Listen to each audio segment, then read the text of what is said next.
शुक्र लागै छै संपूर्ण मिथिलावासी के। और आइ अरकंचक पत्ता के तरकारी बनाबै छलहुँ तऽ सोचलहुँ जे वीडियो बना ली और अहूँ सबके देखाबी जे हम केना बनबै छी। तऽ हम दालि फूलऽ ला देलहुँ मौसरी के या चना के, तऽ बनेलहुँ लेकिन नहीं देने रही।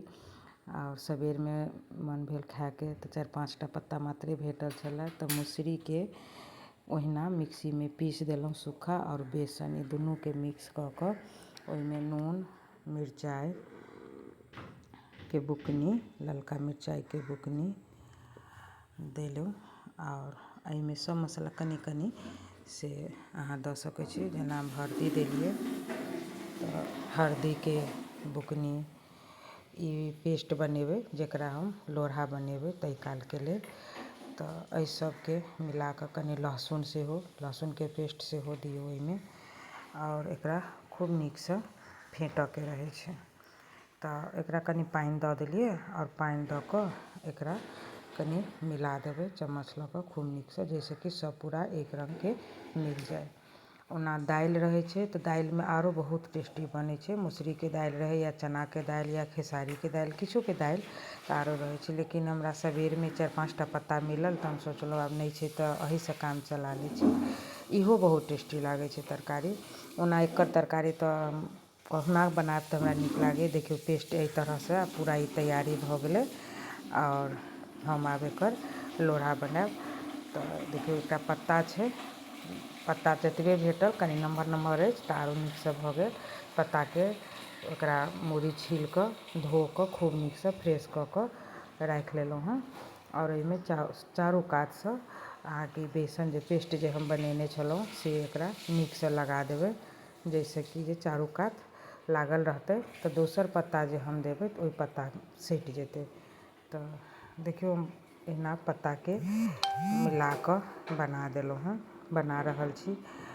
हम अहिना बनबै छी, अहाँ सब केना बनबै छी जरूर कहब। बहुत लोक मेथी के फूलऽ ला दै छथिन, ओहू में बनाबै छथिन, लेकिन हम बेसीखन दालि फूलऽ ला देने रहलहुँ। अगर पहिले से नियारने रहलहुँ जे आइ बनबऽ के छै तऽ दालि राइते में फूलऽ ला दऽ देलहुँ।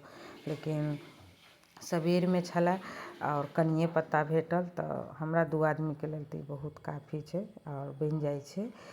तऽ एहिमे खाली नीक सँ कनिक लगा दियौ बेसन, जैसे कि जे एक दोसर में सब पत्ता नीक सँ सटि जाए। पत्ता तऽ बेसी नहीं छलै, लेकिन एतबो पत्ता में अहाँके लोढ़ा नीक सँ बनि जाएत। अगर अहाँ बनबऽ चाहियो तऽ नीक सँ बनै छै।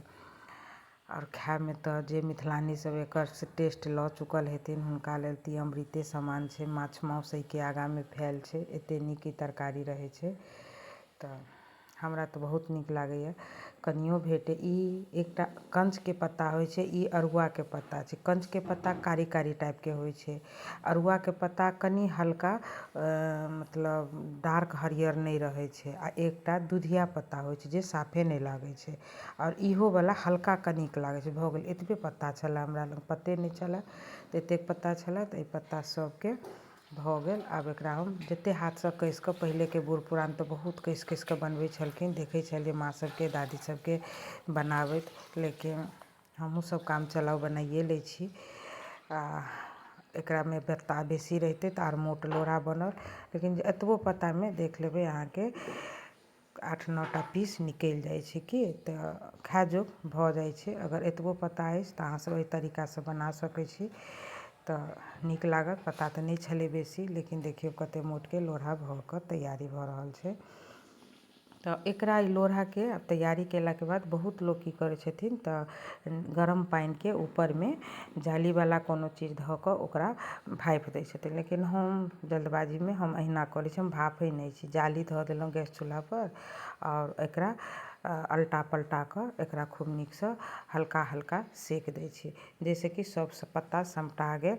और एकरा जे पीस कटबै तऽ पीस काटऽ में खूब नीक सँ भऽ जाइ छै। देखियौ ओतनी पत्ता के देख सकै छी कतेक टा के लोढ़ा भऽ गेल अछि हमर, और नीक सँ भऽ जाएत सब्जी। हम अहिना बनबै छी। ओना गरमो पानि में अहाँ बना सकै छी, लेकिन हम गरम पानि में नहीं बनबै छी। हम एकरा अहिना पत्ता पर सेक कऽ अथी जाली धऽ कऽ सेक देलहुँ और एकरा बना देलहुँ। जल्दबाजी में बनिओ गेल, ताजा ताजा पत्ता रहै छै तऽ कनिक मौलाएल नहीं रहै छै। ओना बसिया पत्ता अछि, मौलाएल अछि तऽ एकरा सेकऽ के जरूरत नहीं अछि।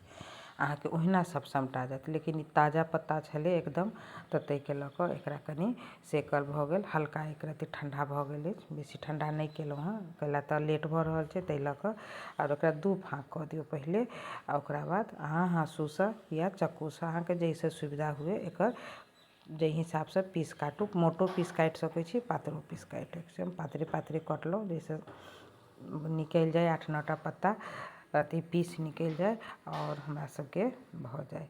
तऽ देख सकै छी ई एतेक पीस निकलि कऽ तैयारी भऽ गेल अछि। तऽ एकरा सबके हम प्लेटमे राखि लेलहुँ मिला कऽ। देखियौ कतेक पीस भऽ गेलै। उतनी पत्ताके बनाबऽके तरीका पीस भऽ जाइ छै जे भऽ सकैए। एहिमे रस डालबै तऽ अहाँके 2 आदमीके खाना आरामसँ बनि जायत। एम्हर फ्राई पैन चढ़ा कऽ फ्राई पैनमे तेल, करूके तेल, धारा तेल हम खाइ छी तऽ धारा तेल यूज। आ ई जे पेस्ट बनेने छलहुँ से कनि बचि गेल अछि, तऽ आब एहिमे तेल गरम भऽ गेल छलए तऽ ओहिमे सभटा धऽ देलहुँ, पेस्ट लगा कऽ धेलहुँ। आओर एकरा अल्टा पल्टा कऽ खूब नीकसँ लाल लाल कऽ कऽ सेक सकै छी। तऽ ई अरुआके पत्ता छै, तऽ ई अरुआ पत्ता अहाँके नहि लागै छै, तऽ एकरा ओहुना खा सकै छी। हल्का फल्का लगबो करै छै, लेकिन दुधिया पत्ता रहत तऽ अहाँके साफे नहि लागत। एहिमे प्याज, सरिसो आओर टमाटरके हम मिक्स कऽ कऽ पीस देलहुँ हँ। एहिमे नून, हरदि, लाल मिरचाइ आओर धनी बुकनी छलए से देलहुँ, आओर गरम मसाला सेहो देब, हल्का सा गरम मसाला दऽ देलहुँ। आओर एम्हर जीर, तेजपात, मिरचाइ, पचफोरनाके फोरन दऽ कऽ ई मसाला जे छलए से हम एहिमे धऽ देलहुँ। आओर एकरा खूब नीकसँ भूजऽके छै, एतेक नीकसँ भूजऽके छै जाहिमे तेल छोड़ि दे। कनिक पानि धऽ कऽ मसालावला बर्तनके धऽ देलहुँ। आब एहिमे जब तक भूजू, देखियौ अभी पूरा सूखि गेलै, एहिमे तेल छोड़ि देने छै, तऽ आब एहिमे अहाँ पानि दऽ सकै छी। पानि दऽ कऽ आ जतेक चाही ततेक पानि दऽ दिअ पहिलहे, आओर एकरा बरकऽ दियौ। पानि जखन खूब गरम भऽ कऽ बरकऽ लागत तखन एम्हर हम परोड़ आलूके भुजिया सेहो बना रहल छलहुँ हँ, सेहो कनिक वीडियो देखा देलहुँ। आब देखियौ पूरा बरकै छै, तऽ एहिमे जतेक पीस हम बनेने छलहुँ हँ ओ पीस एहिमे डालि देबै। आ डाललाके बादमे जाकऽ एकरा बरकऽ देबै, ताव कम कऽ देबै हल्का सा पहिल उधियानके बाद। आओर एकरा बरकि गेलै तऽ देखियौ कतेक सुन्दर एकर कलर आबि गेलै, देख सकै छी। खाय जोग भऽ गेल। हमरा तऽ बहुत टेस्टी लागैए, अहाँ सबके कहब केहन लागैए आओर हमर तरीका केहन लागल जरूर कहब। गोर लागै छी। सम्पूर्ण।